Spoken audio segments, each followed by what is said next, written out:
घाटकोपरमध्ये मराठी कुटुंबाला अपमानकारक वागणूक दिल्याचा मनसेचा आरोप आहे। मांसाहार करताना म्हणून अपमानकारक वागणूक दिली गेली आहे। गुजराती कुटुंबाकडून अपमानकारक वागणूक दिली जाते, मनसेचा आरोप। मनसे पदाधिकाऱ्यांनी सोसायटीच्या सदस्यांना जाब विचारलाय। सोसायटीच्या अध्यक्षांना राजीनामा देण्याची मराठी रहिवाशांची मागणी। मराठी माणसावर अन्याय झाल्यास कानाखाली बसेल, घाटकोपरमधील घटनेनंतर मनसेच्या संदीप देशपांडे यांचा इशारा आहे। गुजरातीकरण करण्यासाठी भाजपसोबतच्या सर्व पक्षांचं मुक समर्थन। घाटकोपर प्रकरणी एसएनसी पक्षप्रमुख शहांकडे याबाबत तक्रार करू, संजय राऊत यांची टीका। अमित शहांनी बनावट शिवसेना निर्माण करून महाराष्ट्रातील काही लोकांना चालवायला दिली। संजय राऊतांचा शिंदेंच्या शिवसेनेवर घणाघात, तर ठाकरेंची शिवसेना सिल्व्हर ओकच्या कचराकुंडीमध्ये आहे का तपासा, संजय शिरसाट यांचं उत्तर। राजभाषेला बदनाम करत असाल तर कारवाई करा, जिल्हाधिकारी पोलीस अधीक्षकांनी सुमोटोद्वारे लक्ष घालावं, उदय सामंतांचं वक्तव्य। महाराष्ट्रात प्रत्येकाला मराठी आलीच पाहिजे, राष्ट्रभाषा हिंदी ही सर्वांना आली पाहिजे। दरम्यान इतर कुठल्याही भाषा शिकण्यासाठी मनाई नाही, मुख्यमंत्री फडणवीसांचं वक्तव्य। 40 वर्ष शिवसेनेत काम करताना असं बोगस अधिवेशन कधीच बघितलं नाही। स्वतःचा आवाज कोणी ऐकत नाही म्हणून बाळासाहेबांचा आवाज वापरलाय। ठाकरेंच्या शिवसेनेच्या नाशिकमधील मेळाव्यावर संजय शिरसाट यांची टीका। धनंजय मुंडेंचा पिंपळनेर दौरा रद्द, नारळी सप्ताह सांगता कार्यक्रमाला उपस्थित राहणार होते। आध्यात्मिक कार्यक्रमाला विलंब नकोय म्हणून दौरा रद्द केलाय, मुंडेंची ट्विट करत माहिती। बीडमध्ये संत भगवान बाबा गडाच्या नारळी सप्ताह सांगताला आमदार सुरेश धस उपस्थित। तांत्रिक कारणांमुळे विमान उड्डाणाला अडचण आल्यानं धनंजय मुंडे अनुपस्थित। कोल्हापूरमध्ये मवियाचा मुक्काम मोर्चा, शक्तीपीठ मार्ग विरोधी कृती समितीचे निमंत्रक गिरीश फोंडे यांचं निलंबन मागे घेण्याची मागणी। सरकार विरोधात भूमिका घेतल्यानं फोंडेंचं निलंबन। मुख्यमंत्री फडणवीसांकडून मुंबई मेट्रो 7 ची पाहणी, फडणवीसांच्या उपस्थितीमध्ये बोगद्याचं ब्रेक थ्रू, तर 150 किलोमीटरपर्यंत मेट्रो मार्ग पुढील वर्षापर्यंत सेवेत येईल, फडणवीसांची माहिती। मालवणमधील शिवरायांचा पुतळा उभारणीचं काम पूर्णत्वावर, पुतळा उभारताना डुप्लेक्स स्टील फ्रेमवर्कचा वापर, 1 मे रोजी पुतळ्याचं अनावरण करण्याचा सरकारचा प्रयत्न आहे। शिवराय पुतळा का कोसळला, पहिल्या पुतळ्याचं गुन्हेगार अजून मोकाट काय, मालवण पुतळा दुर्घटनेवरून संजय राऊतांचा सरकारला सवाल आहे, तर नवा पुतळ्याचं अनावरण होण्याआधीच उत्तर द्या, राऊतांची मागणी आहे। काँग्रेसमधून शिवसेनेत बेडकासारखी उडी मारलेल्या शंभूराज देसाईंनी आम्हाला शिकवू नये, पोकळ शंभूंनी आनंदी दिघे यांना घटल्याची माहिती द्यावी, संजय शंभूराज देसाई यांनी केलेल्या टीकेवर राऊतांचं उत्तर आहे। गोपीचंद पडळकर शेख चिल्ली माणूस आहे, महायुतीमधल्या नेत्यांवर बोलून स्वतःची राजकीय फांदी कापून घेतोय। पडळकरांनी अजित पवारांवर टीका केल्यानंतर राष्ट्रवादीचं उत्तर। गोपीचंद पडळकर हा लाचार माणूस, जो व्यक्ती कुलदैवत बिरोबाचा झाला नाही तो धनगर समाजाचा काय होणार। वाघ्या कुत्र्यावरील पडळकरांच्या टीकेवर संभाजी ब्रिगेडचे संतोष शिंदे यांचा हल्लाबोल। नागपूर हिंसाचारानंतर त्यांना लक्षात आलंय आपलंही घर जळू शकतं, सरीपटाचा खेळ अंगलट येईल म्हणून औरंगजेबाच्या कबरीवरून घुमजाव। रेशीमबागेत बसलेले देशामध्ये आग लावण्याचं काम करतात, काँग्रेस प्रदेश अध्यक्ष हर्षवर्धन सपकाळ यांचा निशाणा। काँग्रेस नेत्यांचं भाषण आगीमध्ये तेल उतरणार आहे, सपकाळ यांच्या विरोधात पोलिसात तक्रार करणार। हर्षवर्धन सपकाळ यांच्या वक्तव्यानंतर भाजपचे आमदार संदीप जोशी आक्रमक झालेत। बीड हत्या प्रकरणाच्या एसआयटी पथकामध्ये नव्यानं 2 कर्मचाऱ्यांची नियुक्ती, राजू वंजारे आणि अनिल मंदे यांची एसआयटी पथकामध्ये नियुक्ती।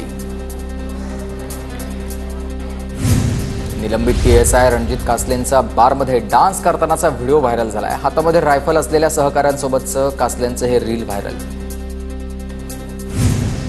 पुण्यातील गर्भवती मृत्यू प्रकरणी ससूनच्या वैद्यकीय समितीनं अहवाल अलंकार पोलीस स्टेशनला पाठवलेला आहे। काल ससूनच्या वैद्यकीय समितीनं अहवाल सोपवलाय। वांद्रे परिसरामध्ये ठाकरेंच्या शिवसेनेचं आंदोलन, पाणी समस्येबाबत ठाकरेंच्या शिवसेनेचा मोर्चा। आमदार अनिल परब, वरुण सरदेसाई यांच्या नेतृत्वाखाली हे आंदोलन। एच पूर्व महानगरपालिका कार्यालयावर धडक मोर्चा। श्रीगोंदामध्ये संत शेख मोहम्मद महाराज मंदिर जीर्णोद्धारावरून वाद झालाय। संजीवन समाधीस्थळी मंदिर उभारण्याची कमिटीसह ग्रामस्थांची मागणी आहे, तर जीर्णोद्धाराला शेख मोहम्मद महाराजांचे वंशज अमीन शेख यांचा विरोध। जीर्णोद्धार होईपर्यंत श्रीगोंदा बंद, ग्रामस्थ आक्रमक।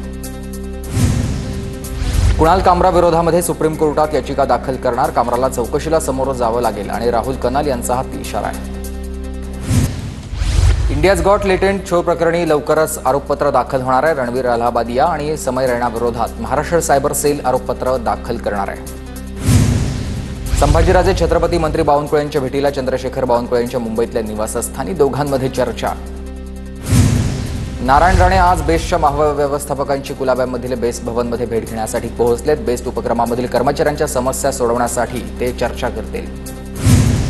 पिंपरी चिंचवड पोलीस आयुक्तालयाच्या अधिकृत संकेतस्थळाचे पोलीस आयुक्त विनयकुमार चौबे यांच्या हस्ते लोकार्पण झालंय. पोलीस आयुक्तालयाच्या अधिकृत संकेतस्थळावर नव्यानं करण्यात आले. कोल्हापूरच्या इचलकरंजीमध्ये डॉक्टर शांता पाटील यांच्या रुग्णालयामध्ये गर्भलिंग चाचणी होत असल्याचा आरोप. कोणताही पुरावा न सापडल्यानं डॉक्टरांकडून उपोषणाचा इशारा. 21 तारखेपासून कोल्हापूर CPR रुग्णालयाबाहेर उपोषणाला ते बसणार आहेत. नांदेडच्या विष्णुपुरी भागामध्ये पाणीपुरी खाल्ल्यानं 30 ते 35 विद्यार्थ्यांना विषबाधा. विद्यार्थ्यांवर शासकीय आणि खासगी रुग्णालयात उपचार सुरू आहेत, तर सर्व विद्यार्थ्यांची प्रकृती सध्या स्थिर असल्याची माहिती आहे. वसई तालुक्याला जोडणारा राज्यमार्गाचं काम रखडलंय. स्नेहा दुबे पंडित यांच्याकडून मंत्रालयात पाठपुरावा सुरू आहे आणि सार्वजनिक बांधकाम विभागाचे मंत्री शिवेंद्रराजे भोसले यांची भेट घेत राज्यमार्गाच्या समस्या मांडल्यात. नांदेडच्या मुदखेडमध्ये गुलाबावर आता तापमान वाढ आणि रोगाचा प्रादुर्भाव होतोय. शेतकऱ्यांचं त्यामुळे मोठं नुकसान झालंय. फुल उत्पादक शेतकरी अडचणीत आले. चंद्रपूरच्या ताडोबा अंधारी व्याघ्र प्रकल्पात आता बछड्यांच्या खोड्यांनी पर्यटक आनंदलेत आणि वनमजुराची झाडावर लटकवलेली पॅन्ट काढून घेतलेत सावे. बीडच्या परळीमधील रस्त्यावर मोकाट जनावरांचा वावर. नागरिक भयभीत झालेत. मोकाट जनावरांचा बंदोबस्त करण्याची नागरिकांची मागणी आहे.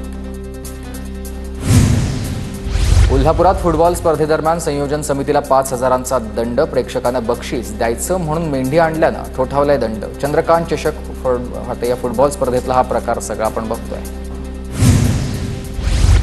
घरातील दरवाजामध्ये झोपलेल्या तरुणावर भटक्या कुत्र्यांचा हल्ला. कोल्हापूरमधील इचलकरंजीमधील साईट नंबर 102 या परिसरातली घटना आहे. कुत्र्याच्या या हल्ल्यामध्ये सूरज गोरवे या नावाचा तरुण जखमी झालाय. नांदेडच्या शेलगाव खुर्दमध्ये उसाच्या शिवारामध्ये आग. ऊस आणि शेती उपयोगी साहित्य जळून खाक. अज्ञातांनी आग लावल्याचा संशय. पालघरच्या विक्रमगड तालुक्यात गावागावात भीषण पाणी टंचाई. पाण्यासाठी महिलांची वणवण. विहिरींनी तळ गाठला तर काही भागामध्ये पाणी योजना बंद. नाशिक जिल्ह्यातील पूर्व भागात पाणी टंचाईला सुरुवात. 22 टँकरद्वारे 24 फेऱ्या सुरू आहेत. येवल्यामध्ये आणि मालेगावमध्ये सर्वाधिक टँकर फेऱ्या. नाशिकमधील धरणांमध्ये सध्या 36% पाणीसाठा. सांगली जिल्ह्यामध्ये भीषण पाणी टंचाई. जतमधील 4 गावामध्ये 1 आटपाडीमध्ये आणि इतर गावांमध्ये 9 वाड्या वस्त्यांवर टँकर सुरू झालेत आणि 17 गावांचा टँकर मागणी प्रस्ताव प्रशासनाकडे प्रलंबित आहे. तर दुष्काळी परिस्थिती हाताळण्यासाठी जिल्हा प्रशासन सज्ज असल्याची जिल्हाधिकाऱ्यांची माहिती. सांगलीच्या चांदोली धरणाच्या पाणीसाठ्यामध्ये 21 दिवसामध्ये 3 TMCने घट झाली आहे. वाढत्या उन्हामुळे शिराळा तालुक्यामधील 20 पाझर तलाव कोरडे पडलेत. शेतकऱ्यांमधून सध्या चिंता व्यक्त केली जाते.